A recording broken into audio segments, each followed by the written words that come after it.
ഇന്ന് മുണ്ടക്കയിൽ നിന്ന് കണ്ട കാഴ്ചകളിൽ ഹൃദയത്തെ കുത്തി നോവിച്ചത് ഉണ്ണിമാഷിൻ്റെ ഈ വാക്കുകളായിരുന്നു. രാവിലെ 7:30 വരും. കേരളത്തിൽ എവിടെയെങ്കിലും 7:30 പഠിത്തം തുടങ്ങുന്ന സ്കൂളുണ്ടോ? ഇവിടെ ഒക്കെ ഇരുന്നാ ഞങ്ങൾ പഠിപ്പിക്കുന്നത്. ഇവിടെ എല്ലാം ഇരുന്ന് പഠിപ്പിക്കും. മക്കളോട് പറയും, നിങ്ങൾ ലോകത്തിലെ ഏറ്റവും ഭാഗ്യം ചെയ്ത മക്കളാ.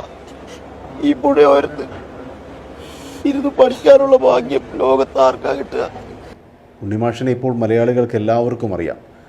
വെള്ളാർമല എന്ന സ്കൂള് ഇന്ന് ആ ദുരന്തത്തിൻ്റെ സ്മാരകമായി തന്നെ നമ്മുടെ മനസ്സിലേക്ക് വരുന്ന ആ വെള്ളാർമല സ്കൂളിലെ പ്രഥമാധ്യാപകനാണ് ഉണ്ണിമാഷ്.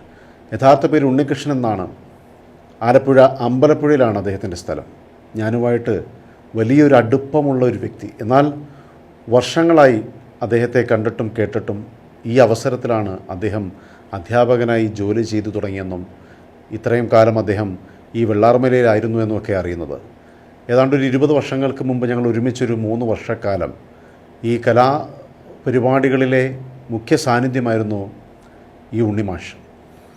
അദ്ദേഹം ഒരു നല്ല കലാകാരൻ, ഒരു മികച്ച പ്രതിഭയാണ്, ഒരുപാട് വൈദഗ്ധ്യമുള്ള അല്ലെങ്കിൽ ഒരു അനുഗ്രഹീതമായ കഴിവുകളുള്ള ഒരു കലാകാരൻ. അദ്ദേഹമാണ് പിന്നീട് അധ്യാപകനായതും. അതുകൊണ്ടൊക്കെ തന്നെയാണ് അദ്ദേഹത്തിൻ്റെ ഈ വൈകാരികമായ നിമിഷങ്ങളൊക്കെയും നമുക്ക് തന്നെ പിടിച്ചു നിർത്താൻ കഴിയുന്നില്ല. കാരണം അത് സ്വാഭാവികമായും അദ്ദേഹത്തിൻ്റെ ഭാഗത്തു നിന്ന് അങ്ങനെ തന്നെയാണ് സംഭവിക്കാറുള്ളത്.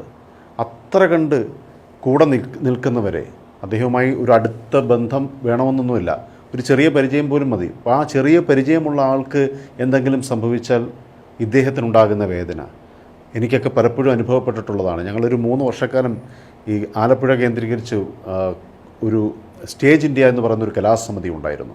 ഒരുപാട് പ്രഗത്ഭരായിട്ടുള്ള കലാകാരന്മാർ അതുവഴി വന്നിട്ടുള്ള ഒരു വളരെ പ്രശസ്തമായൊരു കലാസമിതിയാണ്. അതിലായിരുന്നു ഞാനൊരു 3 വർഷക്കാലം സ്ഥിരമായിട്ട് സ്റ്റേജ് പ്രോഗ്രാമുകളിൽ പങ്കെടുത്തുകൊണ്ടിരുന്ന സമയത്ത് പ്രവർത്തിച്ചിരുന്നത്.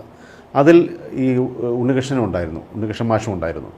അങ്ങനെയാണ് ഞങ്ങളുടെ ബന്ധം. അതായത് ദിവസങ്ങളോളം ഒരുമിച്ച് ഉറങ്ങി ഭക്ഷണം കഴിച്ച് ഒരുമിച്ച് സഞ്ചരിച്ച് ഒരുപാട് കഥകളും ഓർമ്മകളും അനുഭവങ്ങളുമൊക്കെയുള്ള ഒരു അടുത്ത സഹൃദയൻ.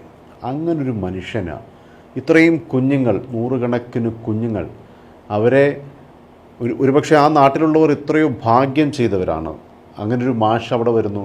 ആ കുഞ്ഞുങ്ങൾ മാതാപിതാക്കളുടെ അരികിൽ നിന്ന് സ്കൂളിലേക്ക് വന്നു കഴിഞ്ഞാൽ പിന്നെ അവിടമാണ് അവരുടെ സ്വർഗ്ഗലോകം.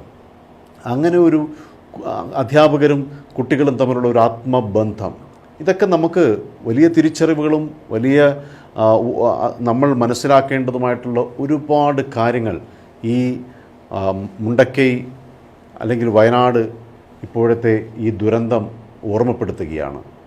എന്താണ് സ്നേഹം, എന്താണ് ബന്ധങ്ങൾ, എങ്ങനെയാണ് മാനവികത, മനുഷ്യത്വം, ഇതൊക്കെയാണ് ഇതിൽ നിന്ന് നമ്മൾ ഇനിയെങ്കിലും പലരും ബോധ്യപ്പെടേണ്ടത്. വെള്ളാരം കല്ലുകൾ നിരത്തിവെച്ച് അവിടെ ഇരുന്ന് പഠിച്ച് ആ പ്രകൃതിയുടെ എല്ലാ സൗന്ദര്യവും എല്ലാ അതിൻ്റെ കാഴ്ചകളും അനുഭവിച്ചു അവിടെ നിന്നും 18 വർഷക്കാലം അദ്ദേഹത്തിൻ്റെ ജീവിതത്തിൽ നിറയെ നല്ല നല്ല മുഹൂർത്തങ്ങളാണ്. പക്ഷേ അതെല്ലാം ഒടുവിൽ ഒരു വൻ ദുരന്തത്തിലേക്ക് എത്തുമ്പോൾ ഇനി എത്ര കാലം അദ്ദേഹം ജീവിക്കുന്നു, അല്ലെങ്കിൽ അദ്ദേഹത്തെപ്പോലെ അവിടുത്തെ മറ്റ് അധ്യാപകർ, ആ സ്കൂളുമായി ബന്ധപ്പെട്ട് നിൽക്കുന്നവർ, കുട്ടികൾ എത്ര കാലം കഴിഞ്ഞാലും അവരുടെ കഴിഞ്ഞുപോയ ആ കാലങ്ങളിലുണ്ടായ ഓർമ്മകൾ അതൊരു ദുരന്ത ചിത്രമായിട്ടായിരിക്കും ഇപ്പോൾ മനസ്സിൽ, അല്ലെങ്കിൽ എത്ര കാലം കഴിഞ്ഞാലും മനസ്സിൽ നിൽക്കുന്നത്.